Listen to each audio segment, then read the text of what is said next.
हरि ओम तत्सत। आज की कथा में गीता जी पाठ की विधि का वर्णन है।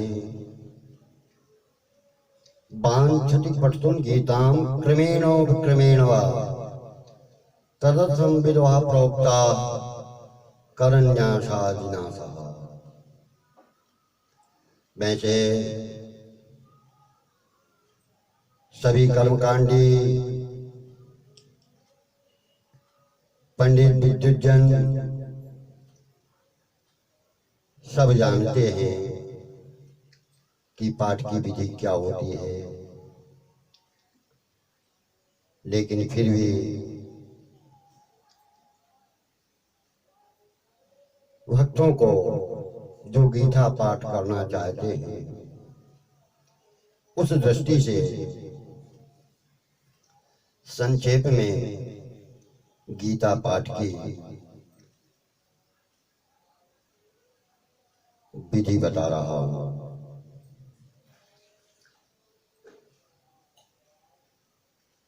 सबसे पहले गीता जी का महात्मा आता है। गीता शास्त्र मिदम पुण्यम यह पठेत प्रियता पुमान विष्णो परम वापनोति भय शोकादि वर्जिता। गीताध्यं शीलस्य प्राणायाम परस्य च नैव सन्ति पापानि पूर्वजन्म कृतानि च।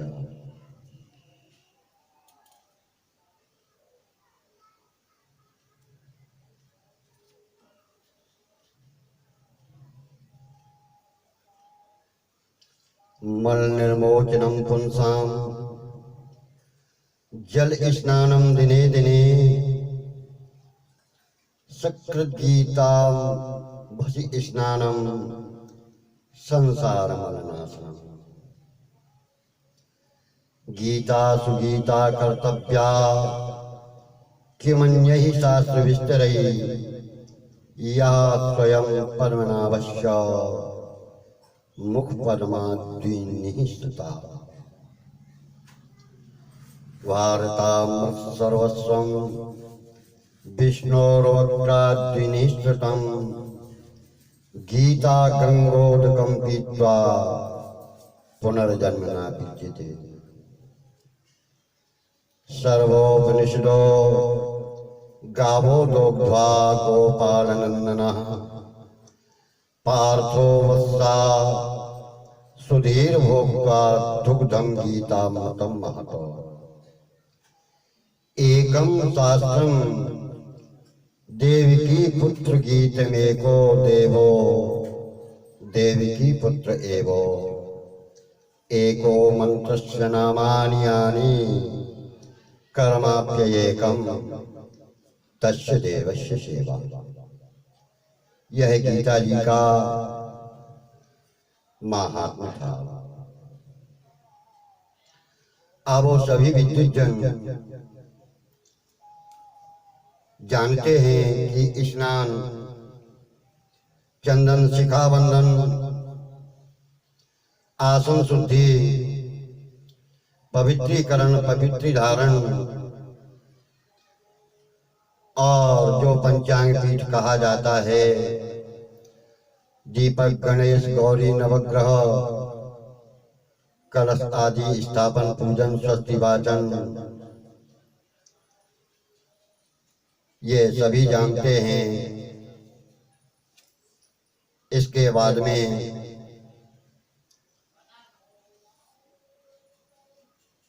इनका पूजन होने के बाद श्रीमद् भगवद गीता पुस्तिका का पूजन, संकल्प और फिर न्यास आता है।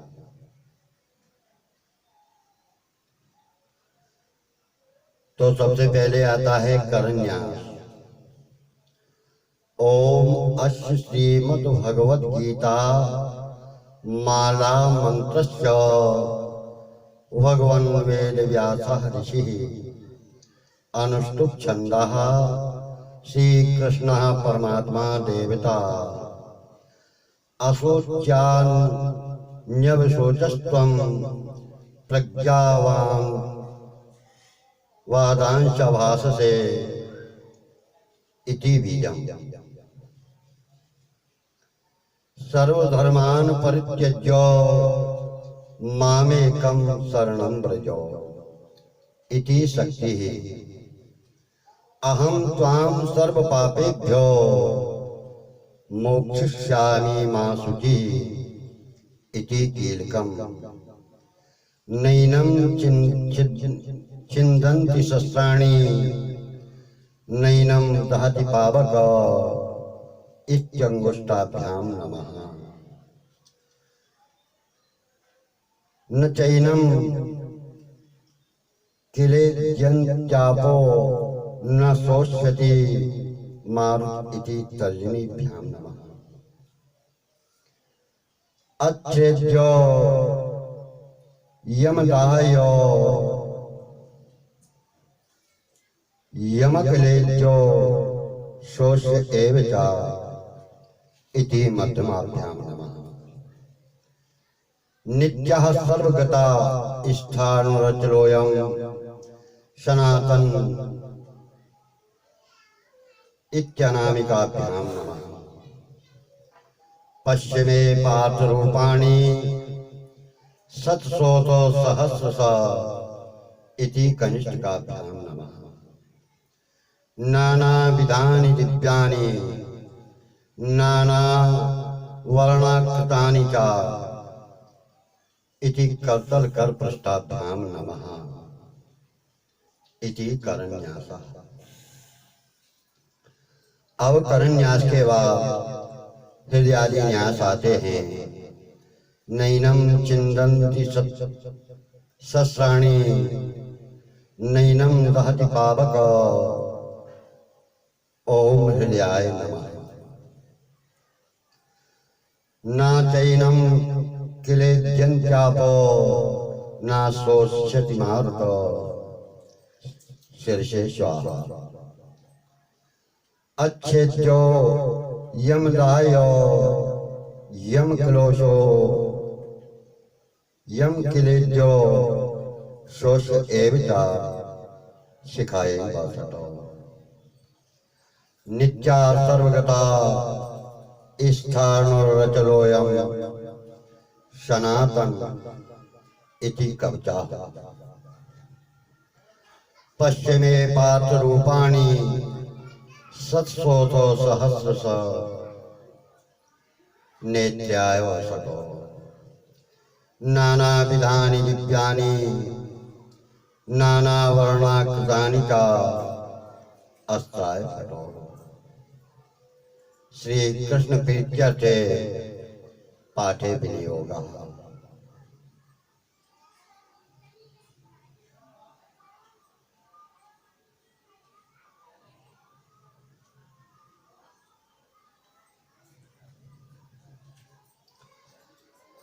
ओम पार्थाय परिबोधितां भगवता नारायणेन स्वयं व्यासेन कृतितां पुराणमुनिना मध्ये महाभारतम् अद्वैतामृतवर्षिणीं भगवती अष्टादशाध्यायिनी त्वामनुसन्धामि भगवद्गीते भगवद्देशिनी।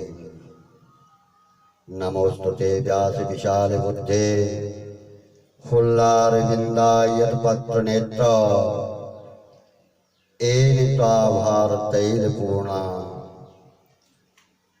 प्रज्वालितो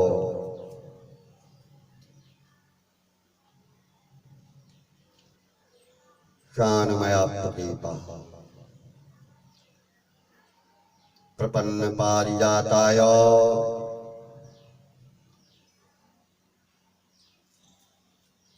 तो त्रैकपाणये ज्ञानमुद्राय कृष्णाय गीतामूर्धते नमः।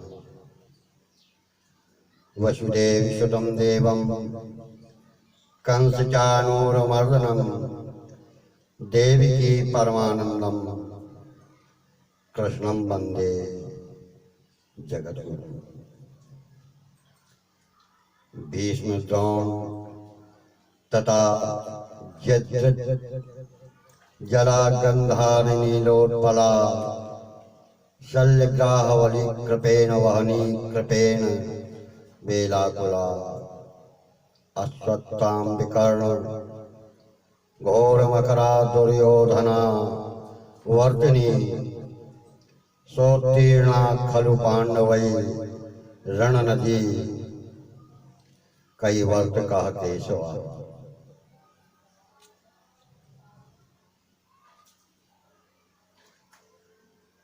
पाराशरस्वचः सरोजममलं गीतार्थो गंधोत्कं नानाख्याल ख्यालककेशरं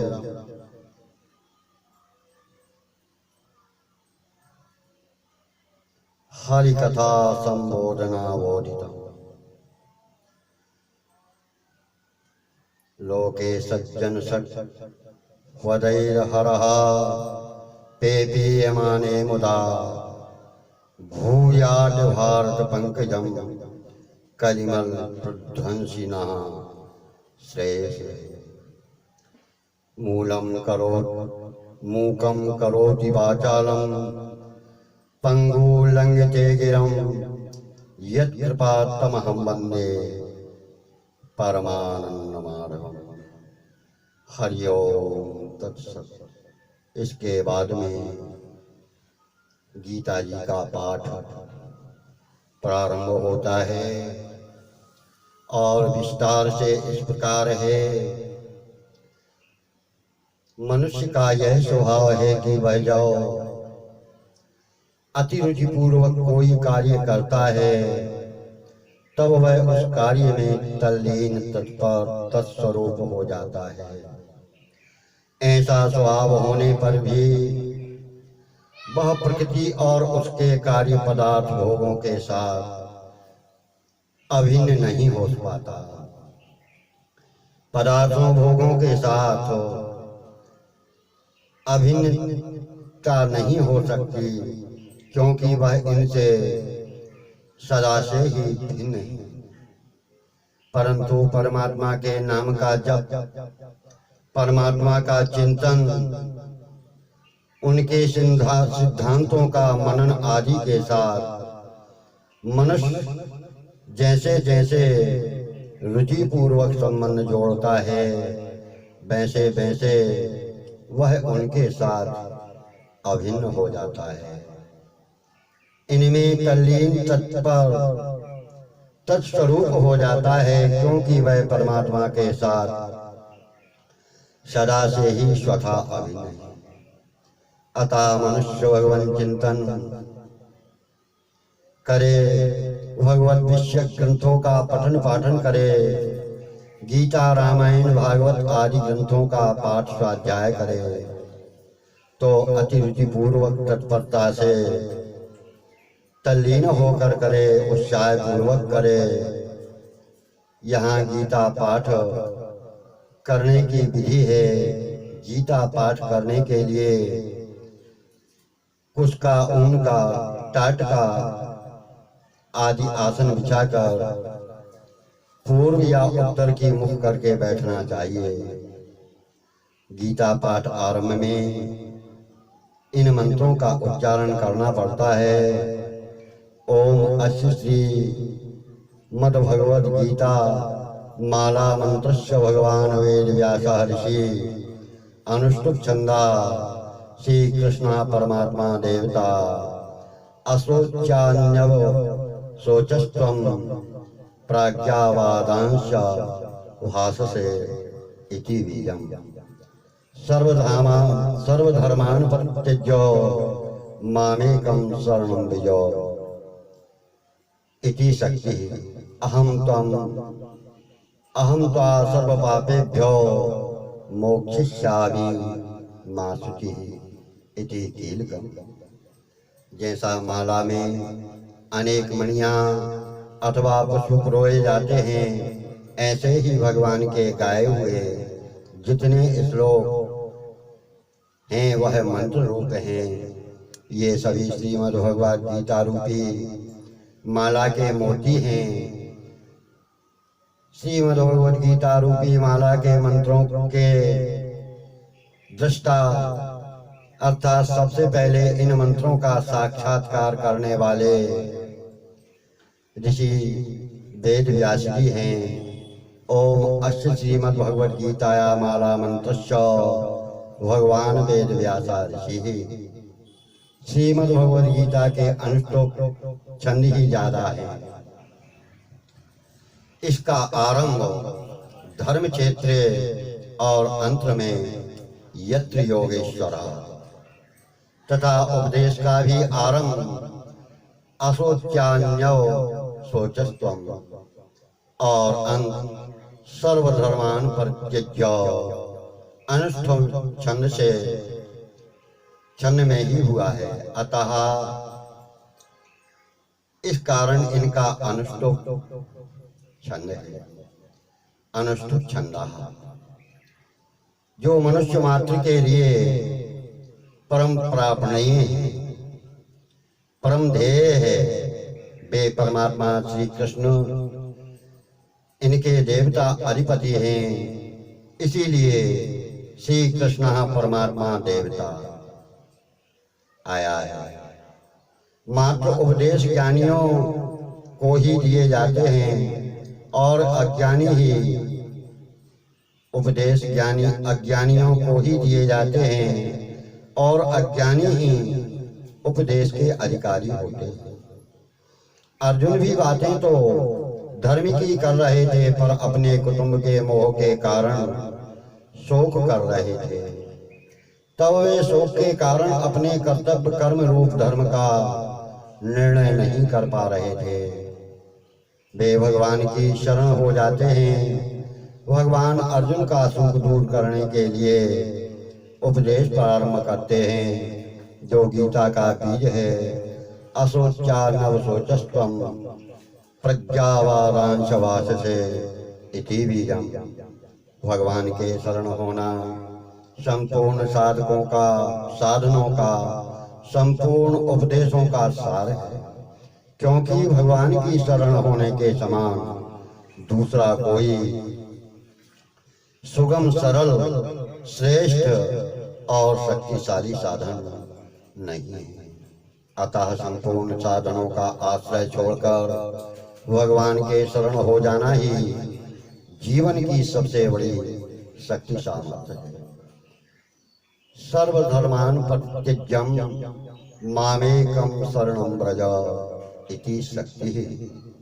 भगवान ने यह बात प्रणपूर्वक प्रतिज्ञा पूर्वक कही है कि जो मेरे शरण हो जाएगा उसको मैं संपूर्ण पापों से मुक्त कर दूंगा, उसका मैं उद्धार कर दूंगा। भगवान की यह प्रतिज्ञा कभी इधर उधर नहीं हो सकती, क्योंकि यह कीलक है। अहम त्वाम सर्व पापेभ्यो मोक्षयिष्यामि मा शुचि इति कीलकम।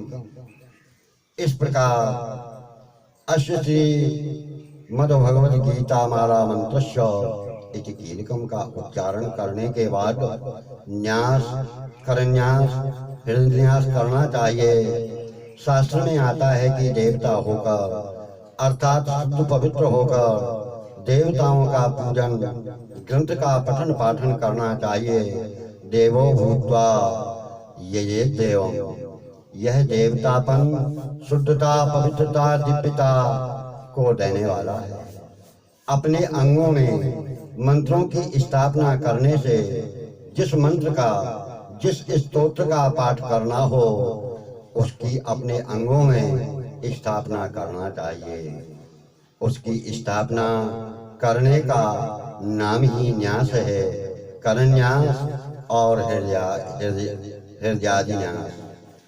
करन्यास दोनों हाथों की 10 उंगलियों और दोनों हाथों के सामने तथा पीछे भागों में क्रमशः मंत्रोच्चारण पूर्वक परस्पर स्पर्श करने का नाम करन्यास है।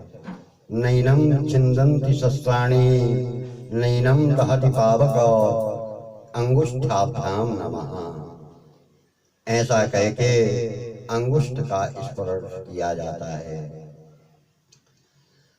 न चैनम क्लेद्यन्त्यापो न श्रोष्यति मारत तर्जनीभ्याम नमः। ये तर्जनी अंगुली है, इसको इस प्रकार स्पर्श कर लेते हैं।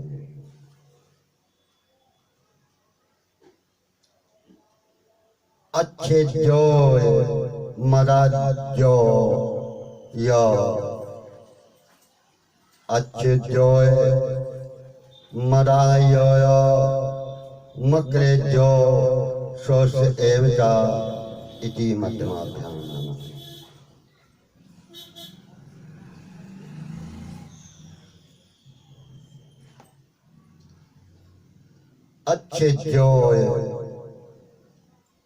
अच्छेद्योयम दाह्यो मक्लेद्यो शोष एवचा मध्यमाभ्याम नमः। ऐसा कहकर दोनों हाथों की मध्यमा उंगलियों का स्पर्श किया जाता है। नित्या सर्वगता स्थाणुरचलोयम सनातन इति अनामिकाभ्याम नमः।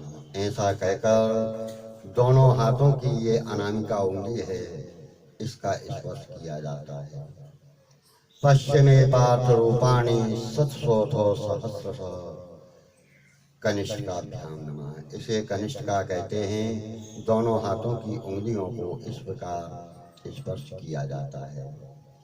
नाना विधानि दिव्यानि नाना वर्णाकृतानि च करतल करपृष्ठाभ्याम नमः। इस प्रकार दोनों हाथों का ऊपर नीचे स्पर्श किया जाता है। अब हृदयादि न्यास आए। दाहिने हाथ की पांचों उंगलियों से क्रमशः मंत्रोच्चार पूर्वक हृदय आदि का स्पर्श करने का नाम हृदयादि न्यास है। नैनम छिन्दन्ति शस्त्राणि नैनम दहति पावक ओम हृदयाय नमः। इस प्रकार हृदय का स्पर्श किया जाता है। न चैनम क्लेद्यन्त्यापो न शोष्यति मारुत शिरसे स्वाहा। इस प्रकार सिर का स्पर्श किया जाता है। अच्छेद्यो मदाह्यो मक्लेद्यो शोष एवचा शिखाई वसत। इस प्रकार शिखा का स्पर्श करके मस्तक के चारों तरफ हाथ घुमाकर ताली बजा देते हैं। नित्या सर्वगता स्थाणुरचलोयम सनातन कवचाभ्याम। इस प्रकार दोनों भुजाओं का स्पर्श कर लेते हैं। पश्चिमे पार्थ रूपाणि सत्सोतो सहस्रशा नेत्र्याय बसटो। नेत्रों से हाथ लगाकर मस्तक के चारों तरफ घुमाकर ताली बजा देते हैं। नाना विधानि दिव्यानि नाना वर्णाकृतानि च अस्त्रायफतो। इस प्रकार मस्तक के चारों तरफ हाथ घुमाकर ताली बजा देना अस्त्रायफट कहलाता है। करन्यास हृदयादि न्यास करने के बाद श्री कृष्ण प्रीत्यर्थे पाठे विनियोगः। एक आचमनी जल छोड़ देना चाहिए।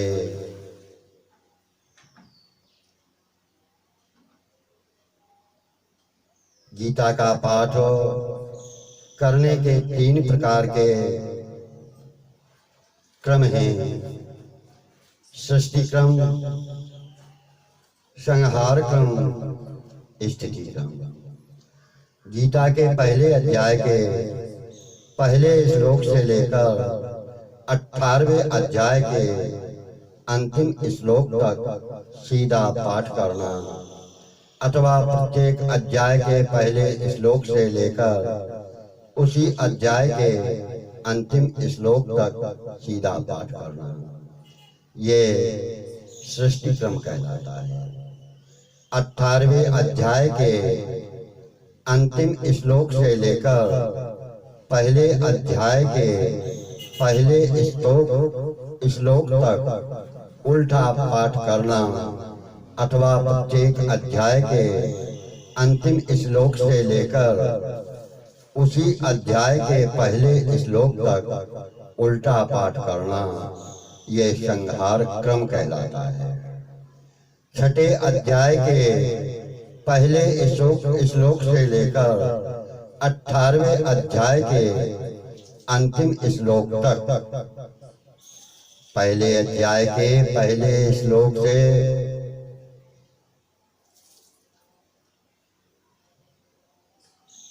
छठे अध्याय के पहले श्लोक से, ये थोड़ी समझने वाली बात है। छठे अध्याय के पहले श्लोक से लेकर 18वें अध्याय के अंतिम श्लोक तक सीधा पाठ करना और 5वें अध्याय के अंतिम श्लोक से लेकर पहले अध्याय के पहले श्लोक तक उल्टा पाठ स्थिति क्रम कहलाता है।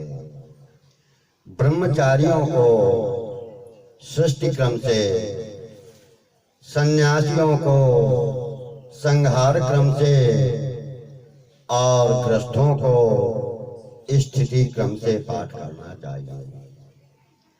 गीता का पाठ संपुट से, संपुट वल्ली से अथवा बिना संपुट के भी किया जाता है। गीता के जिस श्लोक का संपुट लगाना हो, पहले उस श्लोक का पाठ करके फिर अध्याय के एक श्लोक का पाठ करे, फिर संपुट के श्लोक का पाठ करे, अध्याय के दूसरे श्लोक का पाठ करे। इस तरह संपुट लगाकर पूरी गीता का सीधा या उल्टा पाठ करना संपुट पाठ कहलाता है। संपुट के श्लोक का 2 बार पाठ करके फिर अध्याय के एक श्लोक का पाठ करें और संपुट के श्लोक का 2 बार पाठ करके अध्याय के दूसरे श्लोक का पाठ करें। इस तरह संपुट लगाकर पूरी गीता का सीधा या उल्टा पाठ करना संपुट वल्ली पाठ कहलाता है। गीता जी के पूरे श्लोकों का संपुट अथवा संपुट वल्ली पाठ करने से एक विलक्षणता आती है, विलक्षण शक्ति प्राप्त होती है। गीता का विशेष मनन होता है, अंतःकरण शुद्ध होता है, शांति मिलती है और परमात्मा प्राप्ति की योग्यता आती है। संपुट ना लगाकर पाठ करना, बिना संपुट का पाठ करना कहलाता है। मनुष्य प्रतिदिन बिना संपुट 18 अध्यायों का पाठ करे अथवा 9 अध्याय करके 2 दिन में अथवा 6 अध्याय का पाठ करके 3 दिन में अथवा 3 अध्याय का पाठ करके 6 दिन में अथवा 2 अध्याय का पाठ करके 9 दिन में गीता जी का पाठ कर सकता है। यदि 15 दिन में गीता जी का पाठ पूरा होना हो तो प्रतिपदा से एकादशी तक एक अध्याय का, द्वादशी को 12वें और 13वें अध्याय का, त्रयोदशी को 14वें और 15वें अध्याय का, चतुर्दशी को 16वें और 17वें अध्याय का, अमावस्या को और पूर्णिमा को 18वें अध्याय का पाठ करें। किसी पक्ष में तिथि घटती हो तो 7वें और 8वें अध्याय का एक साथ पाठ कर लें। इसी तरह से किसी पक्ष में तिथि बढ़ती हो तो 16वें और 17वें इन दोनों अध्यायों का अलग अलग 2 दिन में पाठ कर लें। यदि पूरी गीता कंठस्थ हो तो क्रमशः प्रत्येक अध्याय के पहले श्लोक का पाठ करते हुए पूरे 18 अध्यायों के पहले श्लोकों का पाठ करें। फिर क्रमशः 18 अध्यायों के दूसरे श्लोकों का पाठ करें। इस प्रकार पूरी गीता का पाठ, गीता का सीधा पाठ कर लें। इसके बाद 18वें अध्याय का अंतिम श्लोक, फिर 17वें अध्याय का अंतिम श्लोक, इस तरह प्रत्येक अध्याय के अंतिम श्लोक का पाठ करें। फिर 18वें अध्याय का अंतिम श्लोक के पीछे का श्लोक और 17वें अध्याय का उपांत श्लोक, इस तरह प्रत्येक अध्याय के उपांत श्लोक का पाठ करें।